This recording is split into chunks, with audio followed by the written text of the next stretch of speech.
إني ذكرتك فاخضرت بساتيني، وأشرق النور وازدنت دواويني.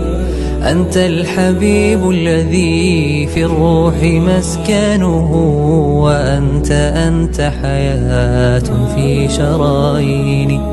إني ذكرتك فاخضرت بساتيني، وأشرق النور وازدنت دواويني. أنت الحبيب الذي في الروح مسكنه، وأنت حياة في شراييني. يا رحمة الله كم لقيت من وجع، وقد صبرت لكي بالدين تحيني. كل اشتياق وروحي فيك ظامئة يا سيرة